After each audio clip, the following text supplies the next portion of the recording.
প্রেমের তসবি মালা जब तैसन खुद खुदा जाला আপনার প্রেমে বদরুদ করবালা अपने जैनूरे रबाना या हबीबी या रसूल अल्लाह या नबी सलाम अलैका या रसूल सलाम अलैका या हबीब सलाम अलैका सलावतुल्लाह अलैका। अस्सलातु अस्सलामु अलैका रसूलल्लाह, अस्सलातु अस्सलामु अलैका हबीबल्लाह, अस्सलातु अस्सलामु अलैका इमामुल मुरसलीन, अस्सलातु अस्सलामु अलैका रहमतुल आलामीन। NL 24 light off truth live প্রোগ্রামের আমি আপনাদের সাথে আছি নুরুল ইসলাম রাহাত, এবং আজকের প্রোগ্রামে আমাদের সাথে উপস্থিত আছেন বিশ্ব সুন্নি আন্দোলন ও বিশ্ব ইনসানিয়ত বিপ্লবের কেন্দ্রীয় সহসভাপতি এবং ইউরোপ শাখার সম্মানিত সভাপতি ডক্টর আল্লামা কায়সার আমিন রাশেক সাহেব। আমরা মূলত এটা লাইভ প্রোগ্রাম করে থাকি। তো আমি আপনাদের সামনে আমার সম্মানিত মেহমানকে পরিচয় করিয়ে দিয়েছি। অলরেডি আপনারা ওনার সাথে পরিচিত আছেন, উনি গত প্রোগ্রামও করেছেন। তো আমরা আর কথা না বাড়িয়ে আমরা সরাসরি চলে যাব আমাদের প্রশ্নোত্তর পর্বে। অনেক দর্শকরা আমাদের কাছে বিভিন্ন প্রশ্ন করে থাকেন, সেই প্রশ্নগুলোর উত্তর আমাদের অতিথির কাছ থেকে আমরা সুচিন্তিতভাবে এবং সঠিকভাবে আমরা আনসারগুলো পেয়ে থাকি, এবং দিন জাতির মুক্তির এবং সঠিক যে দিন মিল্লাতের যে রূপরেখা, সেই রূপরেখা ফুটে ওঠে ওনার আলোচনার মাধ্যমে। তাই আমি দর্শক শ্রোতাদেরকে বিনীত আহ্বান জানাবো, আপনারা মনোযোগ সহকারে ওনার আলোচনাগুলো শুনবেন, এবং যে প্রশ্নগুলা করা হবে সেই প্রশ্নগুলো উত্তরগুলো আপনারা শুনবেন, এবং অবশ্যই পরবর্তীতে আপনারা আমাদের ইনবক্সে প্রশ্ন পাঠাবেন, সেই প্রশ্নের উত্তর পরবর্তীতে দেওয়া হবে। আমি এখন চলে যাচ্ছি আমার সম্মানিত অতিথির কাছে। গত পর্বে আমাদের একটা প্রশ্নের উত্তর বাকি ছিল, সেই প্রশ্নটা দিয়ে শুরু করার পরে আমরা পরবর্তী আরো কয়েকটা প্রশ্নের উত্তরে আমরা যাব ইনশাল্লাহ। সেই পর্যন্ত আপনারা ধৈর্য সহকারে দেখার চেষ্টা করবেন। গত পর্বে আমরা যে প্রশ্নের উত্তরটা দিতে পারিনি সময়ের অভাবে, সেই প্রশ্নটা আমি এখন আমার সম্মানিত অতিথির কাছে জানতে চাইব। এটা এক দর্শকের প্রশ্ন। সেই প্রশ্নটা হলো যে মাজার শরীফে অনেক সাইনবোর্ড থাকে, যে সাইনবোর্ডের মধ্যে দেখা যায় যে মা বোনদের প্রবেশ নিষেধ। কেন এটা লেখা থাকে বা কার দ্বারা এটা লেখা হয়ে থাকে, এবং ভাইদের সাথে মা বোনেরাও মাজার শরীফে যেতে পারবেন কিনা, এই প্রশ্নটা আমরা গত পর্বে দিতে পারিনি সময়ের অভাবে। তাই আজকে আমি আমার সম্মানিত অতিথিকে বিনীত অনুরোধ জানাচ্ছি যে আপনি দয়া করে এই প্রশ্নটার উত্তর আমাদেরকে দিবেন, এবং আমরা এটা পরে আমরা পরবর্তী প্রশ্নে আমরা চলে যাব। আলহামদুলিল্লাহি রাব্বিল আলামিন ওয়া বিসসালাতু ওয়াসসালামু আলা হাবিবিহিল কারীম ওয়া আলা আলিহি ওয়া আহলি বাইতিহি ওয়া সাহাবিহি ওয়া আউলিয়াই উম্মতিহি ওয়া উলামাই মিল্লাতিহি আজমাইনা ওয়া সাল্লামা তাসলিমান কাসীরান কাসীরা, আম্মা বা'দ। ফাআউযু বিল্লাহি মিনাশ শাইতানির রাজীম, বিসমিল্লাহির রহমানির রহিম। অনেক ধন্যবাদ জনাব নুরুল ইসলাম রাহাত সাহেবকে। আমরা গত কয়েক পর্ব ধরে আমরা আউলিয়া কেরাম সম্পর্কে আলোচনা করেছি। আমরা আউলিয়া কেরামের দরবার মোবারক, যেটাকে আমরা মাজার শরীফ বলি, সেই সম্পর্কে বিস্তারিত আলোচনা হয়েছে। কোরআনুল করিম এবং হাদিস শরীফ এর দিশা অনুযায়ী কোরআন শরীফ এবং হাদিস শরীফের রেফারেন্স দিয়ে আমরা আলোচনা করেছি এবং সময়ের স্বল্পতার কারণে গত পর্বে যে প্রশ্নটা ছিল সেটার আনসার করা হয় নাই।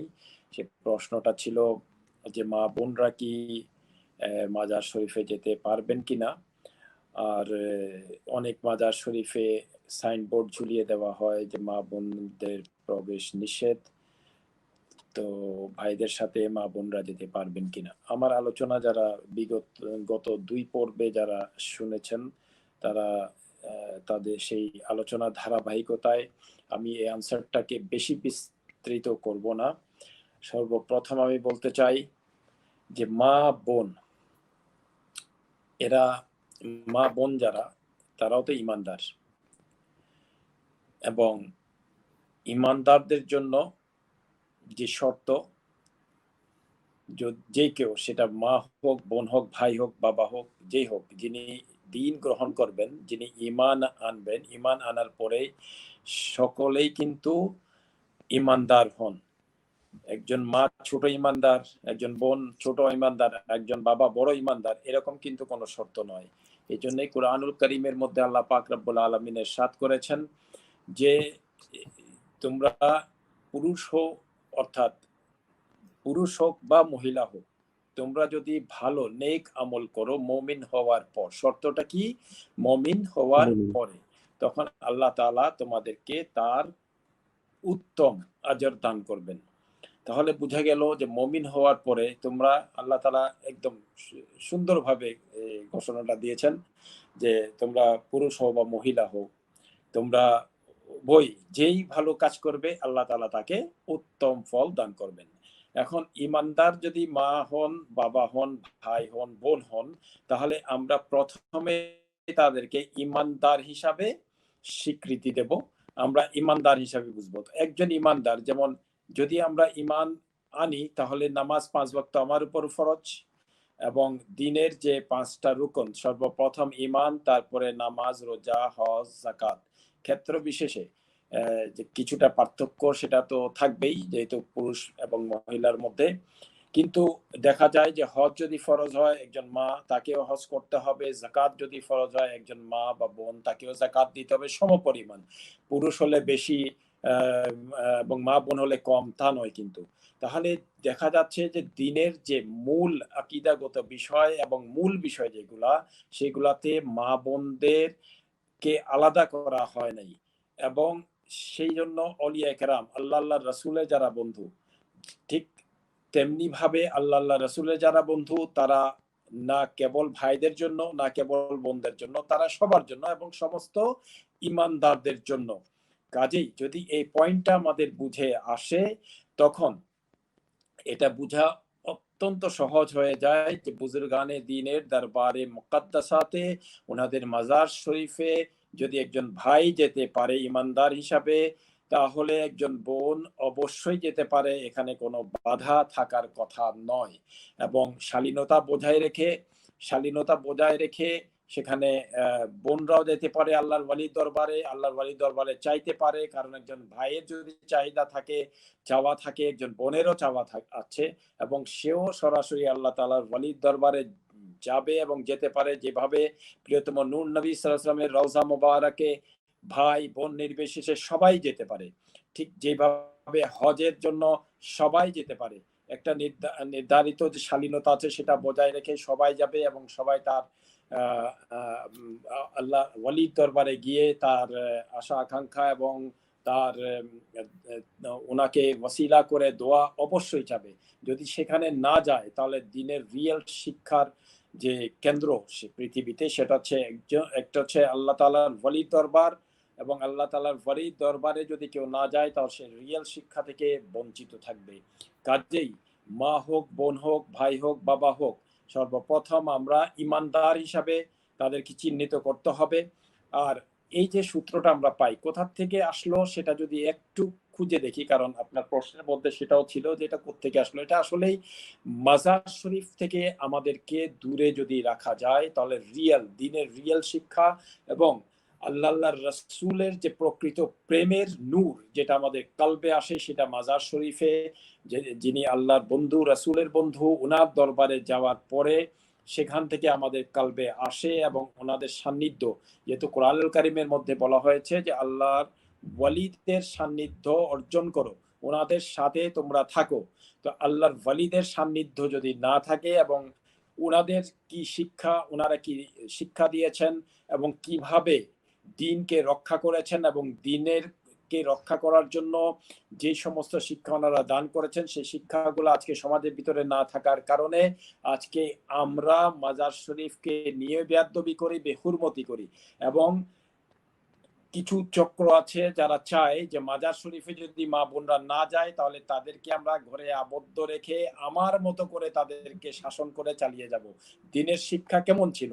দিনের শিক্ষা ছিল যে মা বোনরা প্রত্যেকটি জিহাদের মধ্যে আমাদের মা বোনরা শরীক থাকতেন এবং মা বোনরা যুদ্ধ যখন সান্ধ্যকালীন সময় শেষ হতো ওনারা মাঠে আসতেন এবং ভাইদেরকে যারা জখমি থাকতেন তাদেরকে তুলে তুলে ক্যাম্পে নিয়ে যেতেন, ওনাদের সেবা শুশ্রূষা করতেন ইমানি ভাই বোন হিসাবে। জি। কিন্তু এগুলাকে একেবারে শিক্ষা থেকে বাহির করে দেওয়া হচ্ছে, অর্থাৎ ইসলাম এগুলাতে নাই। আপনি যে কোনো জিহাদের কথা তুলে ধরেন, শুধু প্রিয়তম নূর নবী সাল্লাল্লাহু আলাইহি ওয়াসাল্লামের প্রত্যক্ষ সময়ের না, খোলাফায়ে রাশিদিনের প্রত্যক্ষ সময়েও আপনি বড় বড় যতগুলা জিহাদ হয়েছে এবং এর পরবর্তীতেও আপনি যদি দেখেন তাহলে আপনি দেখতে পারবেন যে প্রত্যেকটি জিহাদে আমাদের মা বোনরা উপস্থিত থাকতেন এবং ওনাদের মেইন কাজ যুদ্ধে যখন প্রয়োজন হতো ওনারা তরবারি হাতে নিয়ে যুদ্ধ করতেন এবং প্লাস সাথে সাথে আমাদের যে বাবা সাহাবিগণ অথবা যারা আমাদের যে বাবারা ভাইরা যারা মানে আহত হতেন ওনাদেরকে ওনারা নিয়ে আসতেন, ওনাদের সেবা শুশ্রূষা করতেন। এমনকি আপনি আরো যদি দেখেন ইমামে আজম ইমাম আবু হানিফা রাহমাতুল্লাহ আলাইহি যখন প্রত্যক্ষ ওয়াফাত হয় তখন তো আর এরোপ্লেনের যুগ ছিল না, সেখানে প্রায় 15,000 মা বোনরা ওনার জানাজার নামাজে শরীক ছিলেন। 15,000।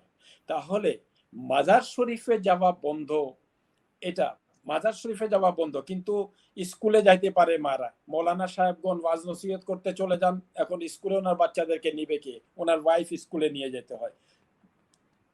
মৌলানা সাহেবগণ বিভিন্ন কাজে ব্যস্ত থাকেন, ওনার ওয়াইফ দোকানে গিয়ে সওদা করে আন। বর্তমান প্রেক্ষাপট একেবারে বাস্তব।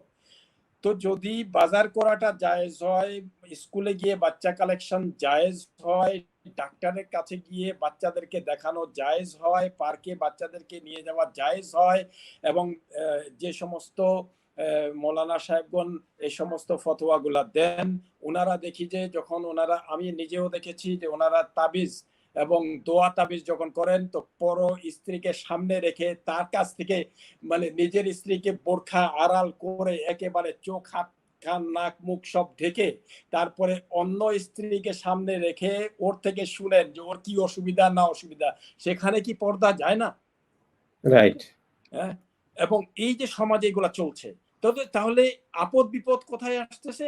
আপদ বিপদ হচ্ছে মাজার শরীফে গেলে অথবা প্রিয়নবীর মাহফিলে আসলে। তাহলে বুঝতে হবে যেই অপশক্তি এই সমস্ত কাজগুলা করছে তারা আমাদেরকে আউলিয়া কেরাম থেকে মূলত দূরে রাখতে চায় এবং তারা আউলিয়া কেরামের দরবার থেকে দূরে থাকে এবং আউলিয়া কেরামের দরবারে যাওয়াটাকে শিরক বেদাত ইত্যাদি, যারা আমার পূর্ববর্তী আলোচনাগুলা শুনেছেন তারা অবশ্যই এটা বিচার বিশ্লেষণ করবেন যে আমরা মাজার শরীফে যাওয়াটা কি আসলেই শিরক বেদাত নাকি এবং মাজার শরীফ চুম্বন করা কি, এটা গত পর্বে অত্যন্ত বিস্তারিত ভাবে আমি আলোচনাগুলা করেছি।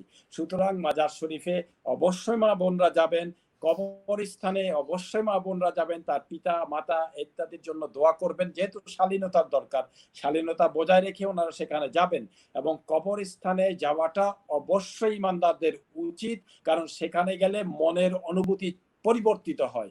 এই জন্য আজকাল এই সমস্ত বিষয়গুলাকে বন্ধ করে দেওয়ার কারণে সব মা বোন বা ভাই এগুলো সব আর্টিফিশিয়াল হয়ে গেছে এবং বর্তমানে আমরা বিদেশের বিদেশ বলতে আমি যারা আমার শত্রুবর্গ তাদেরকে বোঝাতে চাচ্ছি আসলে কোনো দেশ বিদেশ নয়, সব দেশই দেশ।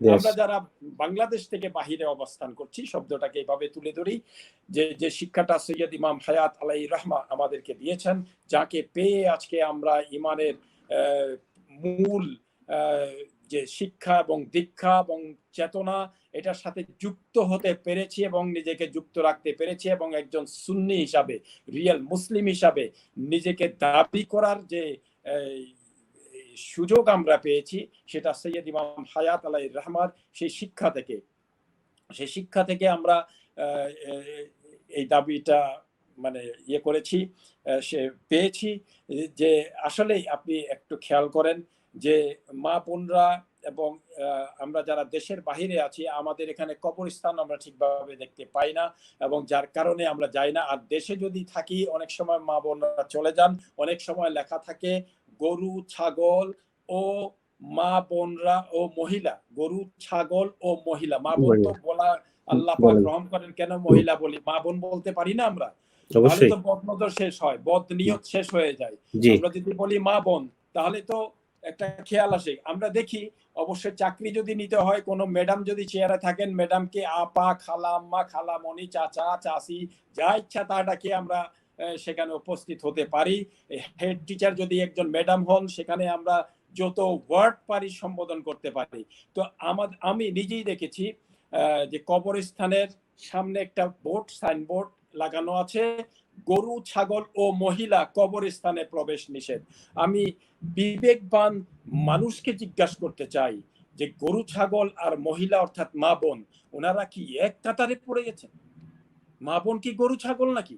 মা বোন আসলে কি কবরস্থানের ইজ্জত নষ্ট হয়? মা বোনরা কি মৃত্যু শয্যা শায়িত হয়ে মানে চারজনের কাঁধে উঠে কি কবরস্থানে আসে? আপনি কি আপনার মায়ের জন্য দোয়া পড়েন না? তাহলে একজন মা কি তার হাজবেন্ডের জন্য দোয়া পড়তে পারেন না? আর উনি যদি কবরের সামনে যান তাহলে ক্ষতিটা কোথায়? যদি আমি ইমানের দৃষ্টিকোণ থেকে দেখি, তাহলে যারা এইগুলা দিনের নামে করছেন তারা অবশ্যই আমি মনে করি যে এটা শুধরে নেওয়া উচিত। কারণ অনেক ক্ষেত্রে হয়তো আপনি না জানেন, কিন্তু দিনে তো সিস্টেম আছে। আপনি না জানলে যে দিনে থাকবে না, এটা তো হতে পারে না। আমি অনেক কিছু নাও জানতে পারি, এর অর্থ এটা নয় যে দিনে এটা নয়। যিনি আমার থেকে বেশি জানেন, তিনি যে বিষয়টা বর্ণনা করবেন সেটা যদি দিনের ভিতরে থাকে তাহলে অ্যাকসেপ্ট করতে ক্ষতি কি, ঠিক না? তো এই যে বিষয়গুলা দেখা যায় যে আমাদের মা বোনদেরকে এই সমস্ত কথাবার্তাগুলা বলে আমাদের মা বোনদেরকে দ্বীনি শিক্ষা, রিয়েল শিক্ষা এবং আউলিয়া কেরামের প্রেম, আউলিয়া কেরামের তাওয়াজ্জুহ, আউলিয়া কেরামের ফয়ুজ, বারাকাত, নূর থেকে বিচ্যুত করা হয়। এবং যার কারণে আমরা দেখতে পাচ্ছি যে আজকে সারা বিশ্বে একটা মানে বেসামাল পরিস্থিতি, মানে ইসলাম বললেই মহিলারা দূরে পালায় যাচ্ছে থেকে। যদি আমাদেরকে পরিত্রাণ পেতে হয় তাহলে অবশ্যই আমাদেরকে মাজার শরীফে যেতে হবে, আউলিয়া কেরামের তাজিম শিক্ষা নিতে হবে, তাজিম করতে হবে এবং আমাদের সমাজকে আউলিয়া কেরামের দেওয়া শিক্ষার প্রেক্ষিতে সাজিয়ে নিতে হবে। এবং যদি এই প্রচেষ্টা আমরা চালিয়ে যাই তাহলে অবশ্যই সমাজ, পরিবার, সমাজ এবং রাষ্ট্র পরিবর্তনের মধ্য দিয়ে সারা বিশ্ব পরিবর্তিত হয়ে যাবে ইনশাআল্লাহুল আজিজ। ওয়া বিসসালাতু ওয়াসসালামু আলাইকা ইয়া রাসূলুল্লাহ।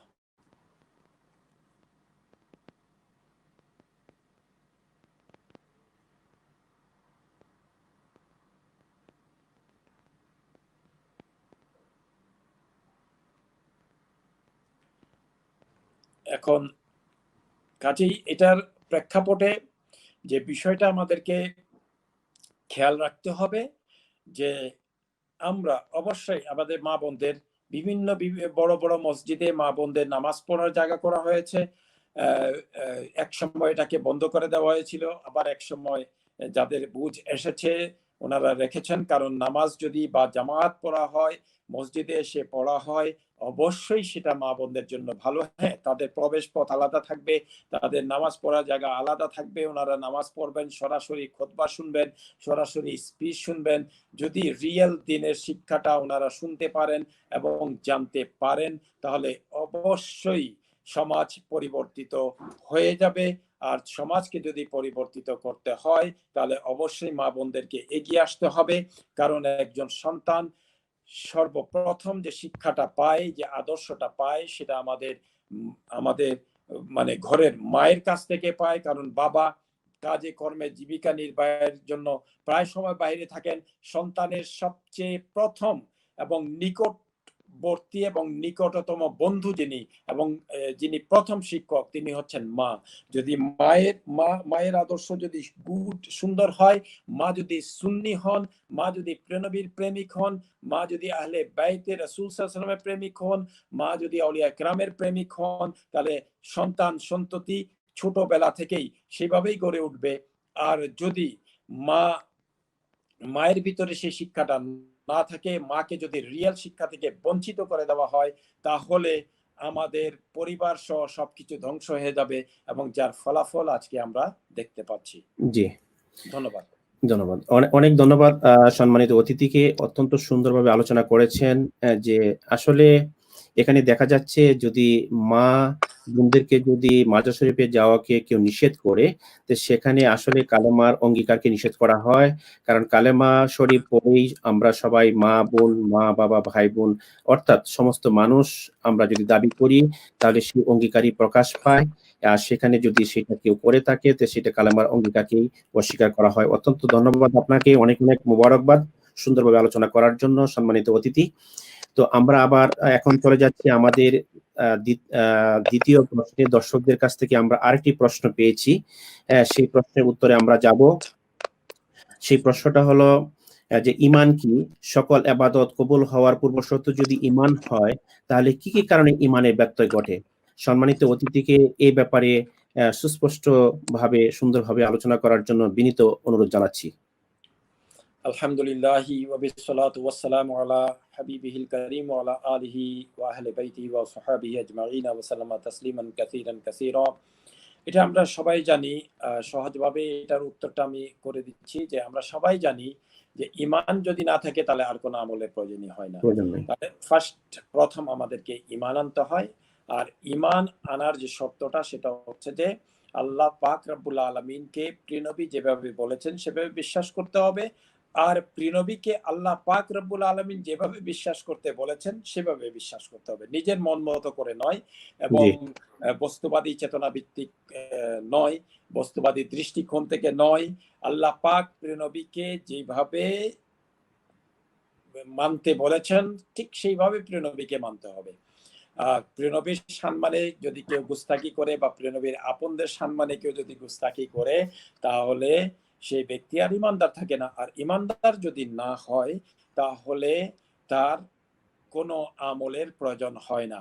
ঈমান আনার যে সেটা হচ্ছে যে এই পথটা হচ্ছে ঈমান আনার, কিন্তু ঈমান যাওয়ার পথ ৮০ থেকে ৮২টা।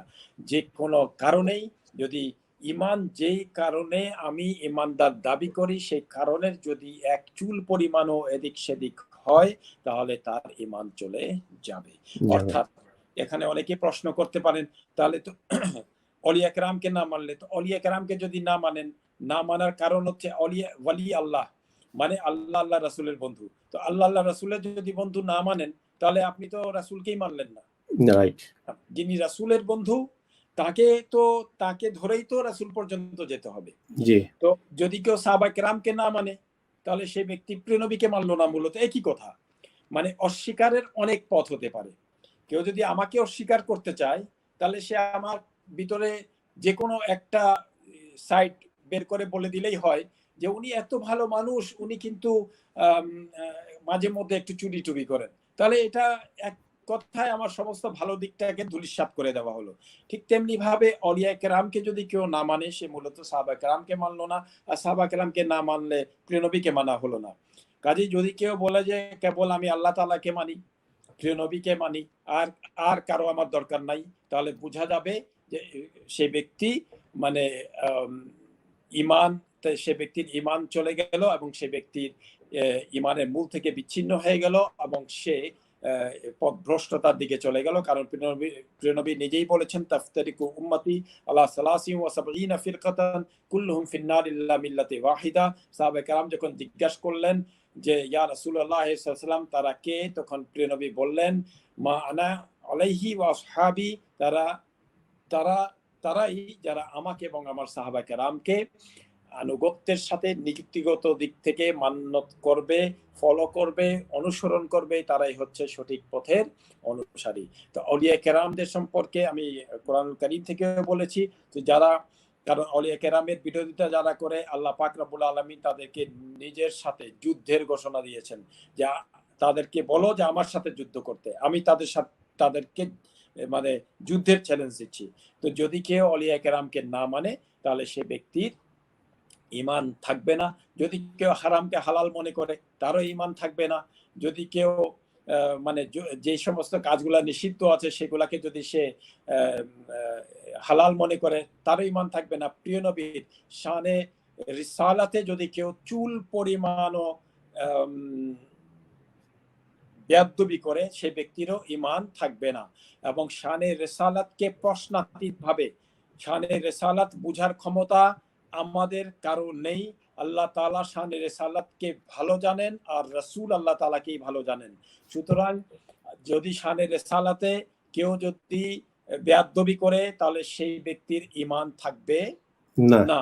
এখন শানে রিসালাতের অনেক সিফাত, যেমন প্রিয়তম নূর নবী সাল্লাল্লাহু আলাইহি ওয়াসাল্লাম আল্লাহ তাআলা জাত পাকের নূর, এটা যদি কেউ অস্বীকার করে তার ঈমান চলে যাবে। ঠিক তেমনি ভাবে প্রিয় নবী ইলমে গায়বের ভান্ডার, প্রিয় নবী ইলমে গায়বের আধার ভান্ডার, এটা যদি ইলমে গায়বকে অস্বীকার করে তাহলে সে ব্যক্তি সরাসরি কোরআনুল কারীমকে অস্বীকার করবে। কারণ 30 পারার মধ্যে আল্লাহ পাক রব্বুল আলামিন বলছেন ওয়ামা হুয়া আলাল গায়বি বিদানিন, আমার হাবিব গায়বের খবর দিতে কৃপণতা করেন না। এটা স্পষ্ট কোরআনুল কারীমের আয়াত। সুতরাং এর বিপরীতে কোন ডকুমেন্ট যদি কেউ খুঁজে সে কোরআনুল কারীমকে অস্বীকার করে ফেলবে। কারণ কোরআনুল কারীমে সরাসরি আল্লাহ তাআলা বলেছেন যে আমার হাবিব ওয়ামা হুয়া আলাল গায়বি বিদানিন, আমার হাবিব গায়বের খবর দিতে কৃপণতা করেন না। তার অর্থটা কি? তার অর্থটা কি? এই এত সহজ ভাষাটা যদি আমাদের মাথায় না ঢুকে এবং আমরা যদি কোনো আলেম নামধারী কারো কাছে গিয়ে এর বিপরীত কোনো শব্দগুলা শুনি তাহলে অবশ্যই আমাদেরকে বুঝতে হবে যে ওনারা আমাদের আপন নন। ওনাদেরকে বুঝাতে হবে, ওনাদেরকে পথে আনতে হবে, আর যদি না আনেন তাহলে ওনাদের পথ ওনাদের। কারণ কোরআনুল কারীমের সরাসরি ডিক্লারেশন অনুযায়ী যে জিনিসটা প্রমাণিত হয় সেটা অন্য কোন দলিল দিয়ে আর প্রমাণ করতে হয় না। প্রমাণ যথেষ্ট রয়েছে কোরআনুল কারীমে ইলমে গায়ব সম্পর্কে, যথেষ্ট দলিলাদি রয়েছে। আমি শুধুমাত্র একটি আয়াতে কারিমা বলেছি, হাদিস শরীফের মধ্যেও যথেষ্ট দলিল রয়েছে। তো বোঝা গেল যে শানে রিসালাতকে যদি কেউ অস্বীকার করে এবং শানে রিসালাতের কোন একটি সিফাত কেউ যদি কেউ অস্বীকার করে তাহলে সে ব্যক্তির ঈমান থাকবে না। ঠিক তেমনি ভাবে মহামহিম আহলে বাইতের সাথে যদি কেউ বেয়াদবি করে, কারণ প্রিয়তম নূর নবী সাল্লাল্লাহু আলাইহি ওয়াসাল্লাম বলেছেন যে আল হুসাইনু মিন্নি ওয়া আনা মিনাল হুসাইন রাদিয়াল্লাহু তাআলা আনহু, যে আমি ইমাম আকবর ইমাম হুসাইন রাদিয়াল্লাহু তাআলা থেকে এবং উনি আমার থেকে। ঠিক তেমনি ভাবে মহামহিম আহলে বাইত আমরা বলি হযরত মাওলা আলা হযরত আলী রাদিয়াল্লাহু তাআলা আনহু, মা ফাতিমাতুজ জাহরা রাদিয়াল্লাহু তাআলা আনহা, তারপরে হযরত ইমাম হাসান রাদিয়াল্লাহু তাআলা আনহু, হযরত ইমাম হুসাইন রাদিয়াল্লাহু তাআলা আনহু, এরা হচ্ছেন আহলে বাইত। তো ইনাদের শানে প্রিয়তম নূর নবী সাল্লাল্লাহু আলাইহি ওয়াসাল্লামের হাদিস শরীফ বিভিন্ন ভাবে বিভিন্ন জায়গায় এসেছে যে প্রিয় নবী বলেছেন যে ওনারা আমার থেকে, আমি ওনার থেকে, ইয়া রাব্বাল আলামিন, যারা ওনাদের থেকে শত্রুতামি করে তুমি তাদের থেকে শত্রুতামি করো, যারা ওনাদেরকে ভালোবাসে তুমি তাদেরকে ভালোবাসো।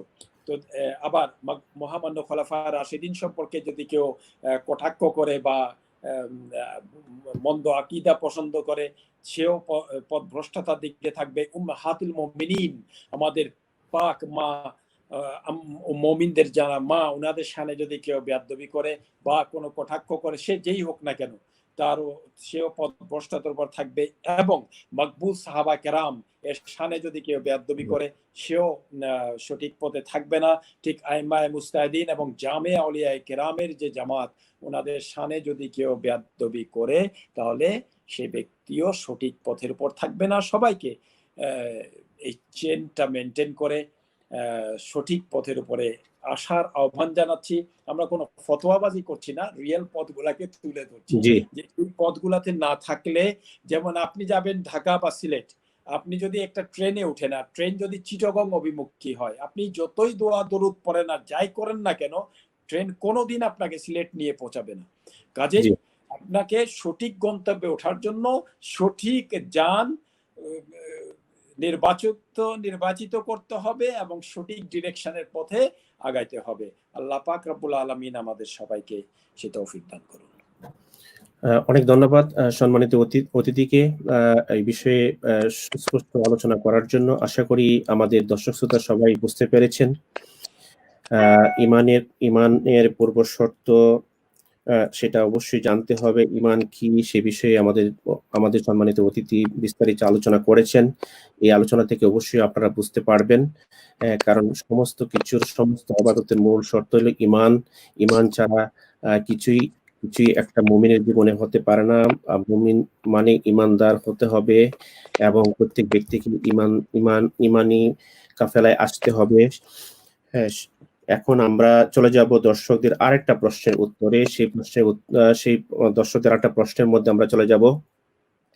দর্শকরা এখন আরেকটা প্রশ্ন করেছেন, আমাদেরকে আরো কয়েকটা প্রশ্ন করেছেন, সেগুলো আমরা সবগুলো জবাব দিতে পারবো না, সময়ের অভাব হবে। তো এখন আমি যে প্রশ্নটা করব আমাদের সম্মানিত অতিথিকে, সেই প্রশ্নটা হলো যে কুরবানির পূর্ব শর্ত কি, এই ব্যাপারে এক দর্শক প্রশ্ন করেছেন এবং উনি জানতে চেয়েছেন যে অংশীদার ভিত্তিতে কুরবানি করার নিয়ম কি, বোনরা পশু জবাই করতে পারবে কিনা, অংশীদার যদি অলিমা ও আকিকা করতে চায় তাহলে হবে কিনা, অথবা জবাইয়ের সময় পশুকে কষ্ট দেওয়া যাবে কিনা। হ্যাঁ, তো এই কয়েকটা প্রশ্ন এইখানে। হ্যাঁ, তো এই প্রশ্নগুলোর উত্তর আশা করি আপনি প্রশ্ন পুরোটাই ইনশাআল্লাহ আজিজ। হয়েছে। ধন্যবাদ নুরুল ইসলাম রাহাত সাহেবকে সময়ের প্রেক্ষাপটে, এবং যেহেতু কোরবানি ঈদ আমাদের সন্নিকটে, সামনের জুমার দিন ইউকে এবং ইউরোপিয়ান কান্ট্রি এগুলাতে ঈদ হচ্ছে এবং শনিবার বাংলাদেশি ঈদ হচ্ছে, সে প্রেক্ষাপটে আমরা সবাই কোরবানি করব। তবে কোরআনুল করিম এবং হাদিস শরীফের নির্যাস সৈয়দ ইমাম হায়াত আলাইহির রাহমা একটি লেখা আমার মনে পড়ছে এখন, যিনি কুরবানিকে নিয়ে একটা সেন্টেন্সের ভিতরে মানে পুরো বিষয়টাকে নিয়ে এসেছেন। আসলেই যিনি বিশ্ব সুন্নি আন্দোলনের প্রতিষ্ঠাতা এবং বিশ্ব ইনসানিয়াত বিপ্লবের প্রবর্তক, যিনি মানুষকে বস্তুর ঊর্ধ্বে মানব সত্তার যিনি প্রবক্তা, তিনি এত সুন্দরভাবে দিনকে আমাদের সামনে তুলে ধরছেন। আমি সবাইকে অনুরোধ করব যে অবশ্যই ওনার লেখাগুলা পড়ার জন্য এবং হৃদয় দিয়ে হৃদয়ঙ্গম করার জন্য। যেমন ওনার একটি লেখা হচ্ছে, এটা দিয়েই আমি শুরু করতে চাচ্ছি, হয়তো আপনাদেরও খুব ভালো লাগবে যারা আমাদেরকে শুনছেন, যে সত্য এবং মানবতার যে মুক্তি, সে মুক্তির জন্য সবচেয়ে বড় যে কোরবানিটা, সেটা হচ্ছে কিন্তু শাহাদাতে কারবালা দিবসের কোরবানি। শাহাদাতে কারবালা দিবসে মহান ইমামে আকবর কাফের এজিদ বাহিনী এবং কাফের এজিদ দ্বারা মানে অত্যন্ত নৃশংসিত ভাবে মানে ওনার সাথী বর্গ সহ শাহাদত বরণ করে নেয়। আজও যদি এই কথাটা শোনা হয় আমাদের শরীর শিওরে উঠে, যে যার প্রতি দরুদ শরীফ না পড়লে নামাজ হয় না, যাদের উপর দরুদ শরীফ না পড়লে নামাজ হয় না, যারা দিনের মূল ইমানের মূল, ওনাদেরকে কিভাবে শহীদ করতে পারলো, তাও মুসলমান নামধারীরা। এবং এই যে কুরবানিটা, শাহাদাতে কারবালা দিবসে কি ঘটেছিল কম বেশ সবাই জানেন। আমরা পরবর্তী মাসে যেহেতু এটা আসছে, আমরা পরবর্তী ইয়েতে সেটা বিস্তারিত আলোচনা করব। তো যে বিষয়টা বলতে চাচ্ছিল, যে সত্য এবং মানবতার মুক্তির জন্য সবচেয়ে বড় কোরবানিটা হচ্ছে ইমামে আকবর ইমাম হুসাইন রাদিয়াল্লাহু তাআলা এবং ওনার সাথীবর্গের। শাহাদাতে কারবালা দিবসের যে শিক্ষা, সেটা থেকে যদি কেউ আলাদা হয়, আর আলাদা হয়ে যদি কেউ ইমান, দিন এবং কোরবানি করে, তার কোনো কিছুই কিন্তু কবুল হবে না। জীবনে যা কিছু করতে হবে শাহাদাতে কারবালা দিবসের শিক্ষার উপরে অটল থেকে তারপরে করতে হবে। কারণ পশু কুরবানিটাও যদি নিজেকেই আপনি কুরবান না করতে পারেন, আল্লাহ রাসূলের জন্য যদি নিজের অস্তিত্বকে আপনি যদি বিলিয়ে দিতে না পারেন, তাহলে পশুকে কোরবানি করে আপনার কি হবে। সৈয়দ ইমাম হায়াত আলাইহির রাহমার এই সুন্দর একটা উক্তি, যেটা পরে আমি আপনার আলোচনায় আসছি। আমরা যখন পশু কুরবানি করি, তো আমরা পশু কুরবানির সময় যে দোয়াটা পড়ি, সে দোয়াটার দিকে যদি আমরা তাকাই, যে আমরা যখন পশু কুরবানি করি, তো আমরা যে দোয়াটা পড়ি যে আমার হায়াত, আমার মওত, আমার সমুদয় ইবাদত বন্দেগী কার জন্য? আল্লাহ আল্লাহ রাসূলের জন্য। আল্লাহ তাআলার জন্য তখনই হয় যখন প্রিয় নবীর জন্য হয়, প্রিয় নবী, ঠিক না? রাইট। তো এখন কথাটা হলো যে এখন আমি কি আমাকে আল্লাহ রাসূলের জন্য কোরবান করতে পেরেছি কিনা, আমি কি আল্লাহ রাসূলের জন্য এবং আল্লাহ রাসূলের আপনদের জন্য পরিপূর্ণ উৎসর্গিত কিনা। যদি আমি উৎসর্গিত না হই, তাহলে পশু কুরবানি করলে সে কোরবানিটা হবে কিনা। তো এই কোরবানির প্রথম শর্তটা হচ্ছে ঈমান। আর একজন ব্যক্তি যখন রিয়েল ঈমানদার হয়, তখন সে রিয়েলি তার ভিতর আর আমিত্ব থাকে না, অর্থাৎ জি, সে তার সমুদয় কিছু আল্লাহ রাসূলের জন্য উৎসর্গিত করে ফেলে, যে প্রিয়তম নূর নবী সাল্লাল্লাহু আলাইহি ওয়াসাল্লাম যা বলেছেন তাই আমার ঈমান, আমি তাই ভালোবাসি। প্রিয় নবীর আপনজন মুহাম্মদ আহলে বাইত মকবুল সাহাবা কেরাম তাবেইন তাবা তাবেইন যা শিক্ষা দিয়েছেন, আমি তার উপরেই অনড় এবং অটল থাকব। এখানে আমার অর্থাৎ ব্যক্তিগত আমি সেখানে বিলীন হয়ে যায়। যখন আমি বিলীন হয়ে যাই, তখনই আমার উপরে অন্যান্য আমলের প্রশ্ন আসে। নামাজের প্রশ্ন আসে, রোজা রাখার প্রশ্ন আসে। রোজা মারাত্মক একটা জিনিস। আমি সারাদিন পানাহার থেকে বিরত থাকলাম, কেন থাকলাম? যদি আমি আমার ভিতরে থাকতাম, তাহলে আমার ইচ্ছায় আমি খাবো, আমার ইচ্ছায় আমি ঘুমাবো, আমার ইচ্ছায় আমি উঠবো, ঠিক না? নামাজে ফজরের সময় কেন উঠি? কারণ আমি আল্লাহ তাআলার নির্দেশ কে দিয়েছেন? প্রিয়তম নবী সাল্লাল্লাহু আলাইহি ওয়াসাল্লাম দিয়েছেন যে নামাজ ফজরের সময় এতটা সময় পড়তে হবে, এই সময়ের ভিতরে পড়তে হবে। আমি এই সময়ের ভিতরে পড়তেছি, এখানে আমি আমার আমিত্বকে ভুলণ্ঠিত করে দিয়েছি। কিন্তু রাইট। এটা যতক্ষণ পর্যন্ত পুরোপুরি নয়। জোহরের নামাজ কি আমরা আসরের সময় পড়ি? বলেন, আসরের নামাজ কি জোহরের সময় আমরা পড়ি? না। না। মাগরিবের নামাজ কি 1 ঘন্টা পরে পড়ি সূর্যাস্তের? না। কারণ প্রত্যেকটি সময়কে কেন আমি সময় মতো পড়তেছি, এখানেই তো বোঝা যাচ্ছে যে আমি আমার ভিতর থেকে আমিত্বটাকে একেবারে বিলীন করে দিয়েছি। অর্থাৎ আমি যে কাউসার, সেই কাউসার নাই, আমি আর নাই, আমি নাই। আমি কে? আমি ঈমানদার। ঈমানদার কে? যারা আল্লাহ রাসূলের জন্য পুরোপুরি কি উৎসর্গিত, ঠিক আছে না? জি, এখন এই উৎসর্গিত যদি আমি হই, তখনই তো আমি পশুকে যদি উৎসর্গিত করি, পশু উৎসর্গিত কিসের সাথে জড়িত? টাকা পয়সার সাথে। এখন টাকা পয়সা মানুষ অত্যন্ত কষ্ট করে অর্জন করে।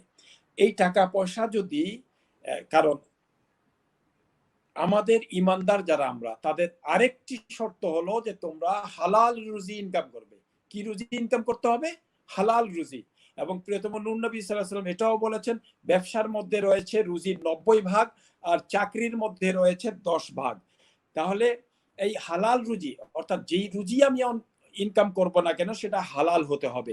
যদি রুজিটাই হালাল না হয়, তাহলে গরু হালাল কেমনে হবে? আমার কথা বুঝে আসতেছে? জি, জি, যদি আমার ইনকামটা জি, হালাল না হয়, হালাল ইনকাম যদি না হয়, হালাল ফুড যদি আমার ভিতরে না যায়, হালাল রিজিক যদি আমার ভিতরে না যায়, তাহলে আমার ভিতরটাই দূষিত হয়ে গেল। আর জি, ভিতরটা যদি দূষিত হয়ে যায়, তাহলে সেটাই আমার আত্মাকে কলুষিত করে ফেলবে। আর হালাল যদি ইনকাম না হয়, 2 লাখ টাকা, 3 লাখ টাকা, 5 লাখ টাকার কুরবানি দেন, শেয়ার করেন, যাই করেন, এটা তো আপনার রুজিটাই তো হালাল না। তাহলে সর্বপ্রথম হচ্ছে যে আপনার ইনকাম, সোর্স অফ ইনকাম দেখতে হবে, সোর্স অফ ইনকাম হালাল কিনা। যদি সোর্স অফ ইনকাম হালাল না হয়, কেউ দুঃখ পেতেও পারেন। যারা শ্রোতা, তাদের সবাইকে আমরা বলছি, আমরা যারা বাংলাদেশের বাইরে আছি, যারা বাংলাদেশে আছি, সবাইকে বলছি যে ইনকাম অবশ্যই হালাল হতে হবে কোরবানির জন্য। যে আত্মাটা আল্লাহ রাসূলের জন্য উৎসর্গিত, সে আত্মা সবসময় হালাল ইনকামের দিকেই দৌড়ে যাবে। যদি সে 2টি নওয়ালা শুকনা রুটিও খায়, সেই রুটিটাও তার হালাল হতে হবে।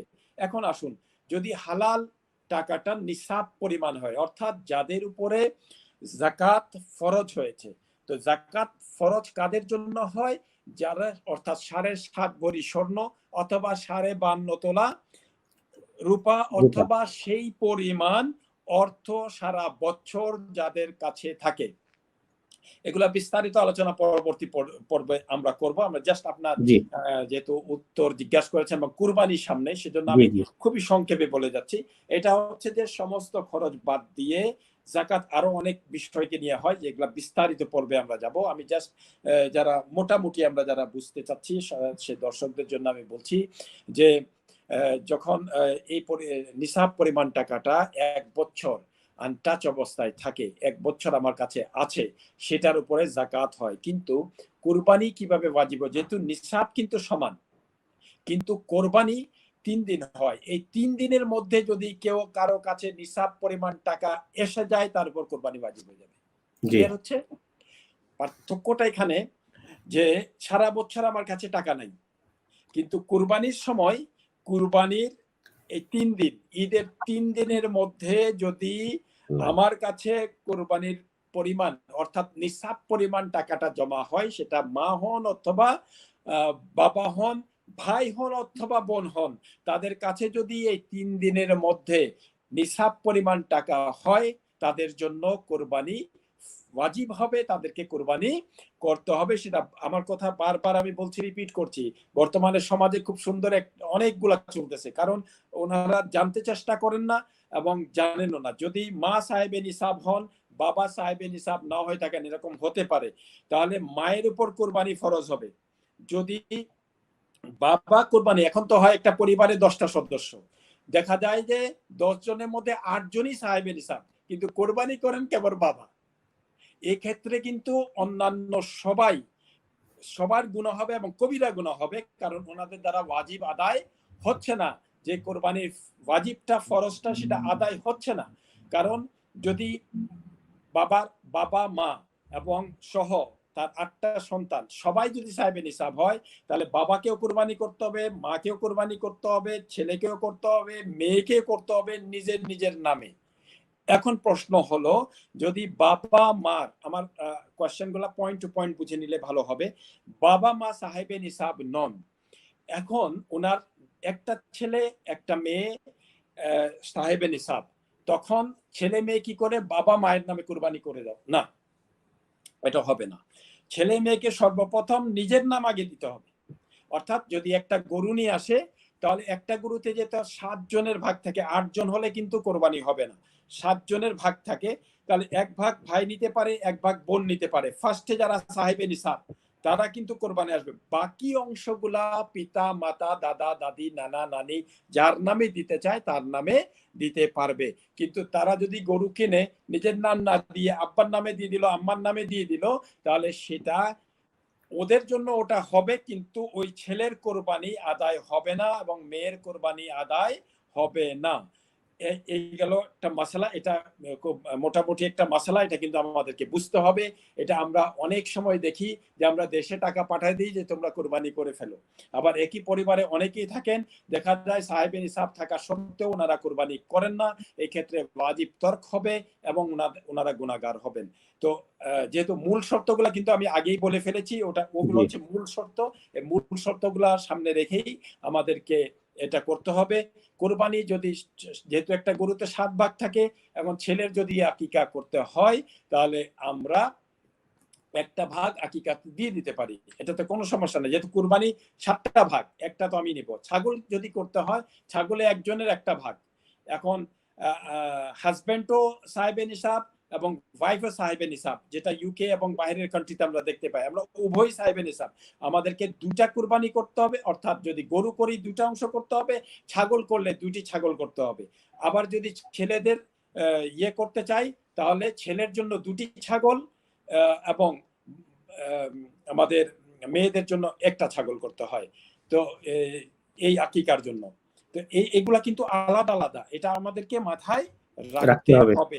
যেহেতু আমরা বাহিরে আছি, আমরা দেখা যায় যে আমার ছেলেরাও সাহেবে নিসাব, আমার মেয়েও সাহেবে নিসাব, আমার ওয়াইফও সাহেবে নিসাব, আমিও সাহেবে নিসাব, অর্থাৎ এই ক্ষেত্রে আমাদের প্রত্যেককে কুরবানি করতে হবে।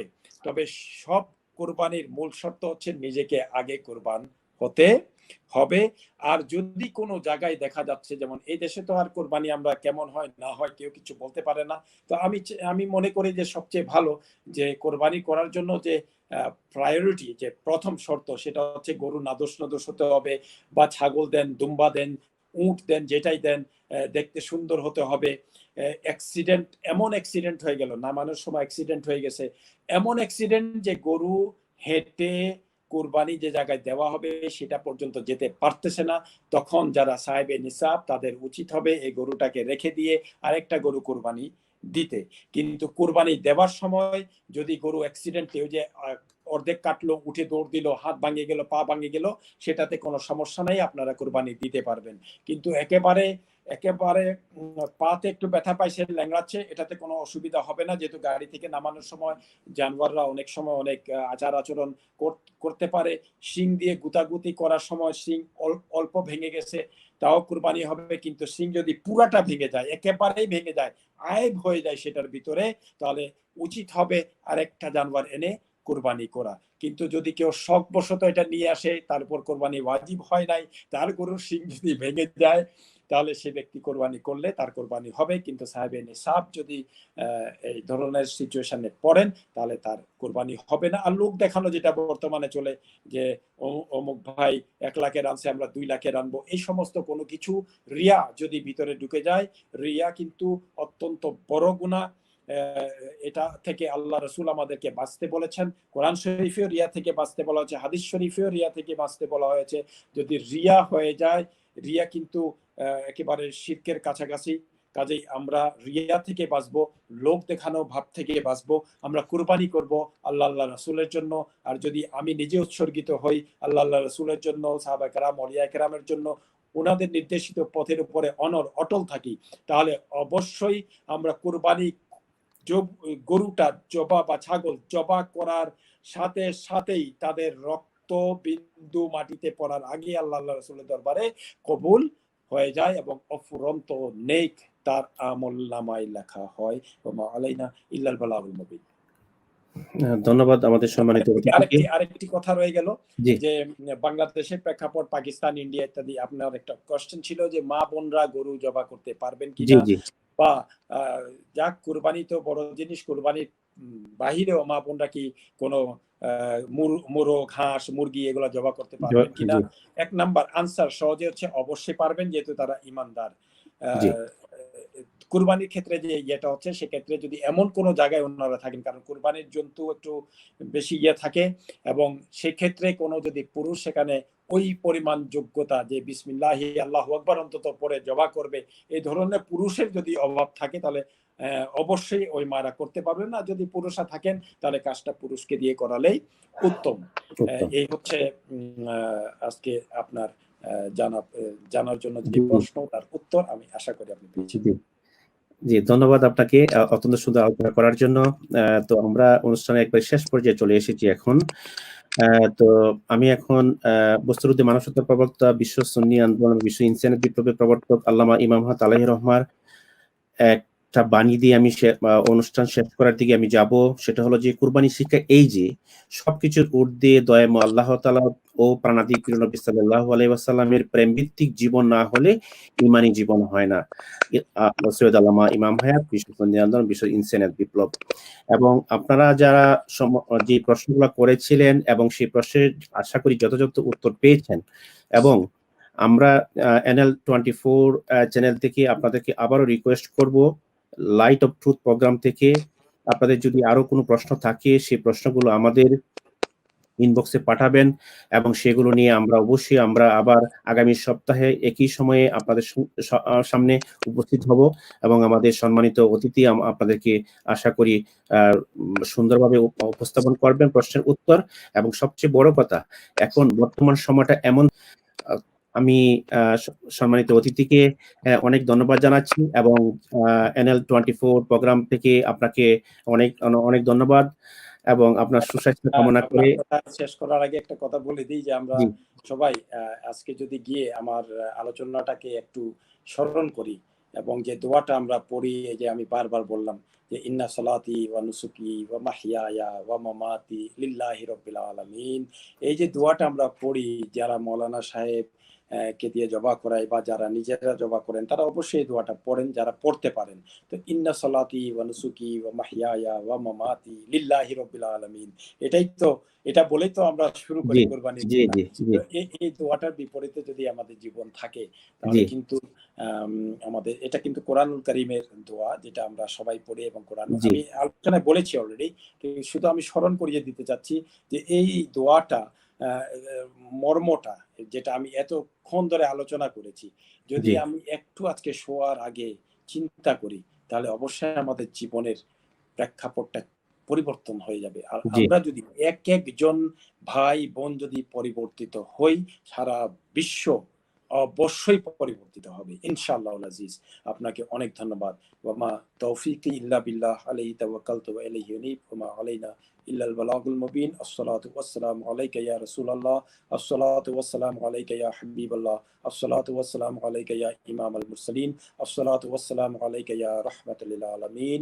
আর সাথে সাথে এই দোয়াটাই করছি যে যারা করোনা এই ক্লান্তি লগ্নে এখন পর্যন্ত ইন্তেকাল করেছেন ঈমানের সাথে, আল্লাহ পাক রব্বুল আলামিন ওনাদের সবার প্রতি খাস রহমত বর্ষিত করুন। এবং যারা আক্রান্ত আছেন, সেটা হিন্দু, বৌদ্ধ, মুসলিম যাই হোক না কেন, মানুষ হিসাবে তাদের সবার সুস্থতা কামনা করছি। এবং এই বালা মুসিবত থেকে আমাদের সবাইকে ইয়া রাব্বাল আলামিন রাহমাতাল লিল আলামিনের খাস রহমতের ওসিলাতে আমাদেরকে নাজাত দান করুন। মুহাম্মদ আহলে বাইতের আমিন আমিন দান করুন। আমিন আমিন আমিন। আপনাকে অনেক ধন্যবাদ। ইনশাল্লাহ আগামী প্রোগ্রামে অবশ্যই দেখা হবে ইনশাল্লাহ। এবং দর্শক শ্রোতা সবাইকে অনেক অনেক ধন্যবাদ। আপনারা সে পর্যন্ত ভালো থাকুন, সুস্থ থাকুন, এবং অবশ্যই আমরা আবারও আপনাদের সাথে আসছি আগামী পর্বে। এবং আপনারা আপনাদের প্রশ্নগুলো আমাদের কাছে পাঠিয়ে দিন, হ্যাঁ, এবং আমাদের ফেসবুকে লিখুন, আমাদের ইনবক্সে পাঠিয়ে দিন। আসসালামু আলাইকুম ওয়া রাহমাতুল্লাহি ওয়া বারাকাতুহু। আজকে এই পর্যন্তই আমরা শেষ করছি। প্রেমের তসবি মালা जब तैसन खुद खुदा जाला, আপনার প্রেমে বদরুদ করবালা, अपने जैनुरे रबाना, या हबीबी या रसूल अल्लाह, या नबी सलाम अलैका, या रसूल सलाम अलैका, या हबीब सलाम अलैका, सलावातुल्लाह अलैका। দেশি খাবার, গ্রিল, ফাস্টফুড, হালিম এবং বিরিয়ানি সহ যাবতীয় সুস্বাদু খাবারের জন্য মক্কা গ্রিল। আমরা শতভাগ HMC অ্যাপ্রুভড হালাল মাংস ব্যবহার করে থাকি। আমাদের আছে প্রায় 70 সিটিং ক্যাপাসিটির হল রুম। মহিলা, ডিসেবল এবং ফ্যামিলির জন্য রয়েছে আলাদা বসার ব্যবস্থা এবং টয়লেট ফ্যাসিলিটিস। আমরা জন্মদিন, বিয়ে সহ যাবতীয় অনুষ্ঠানে খাবারও সাপ্লাই দিয়ে থাকি। ইসলাম মসজিদের পাশে Mecca grill, 110 Whitechapel road, T1 আপনার অর্ডার কিংবা বুকিং এর জন্য ফোন করুন 020737533114। মক্কা গ্রিল।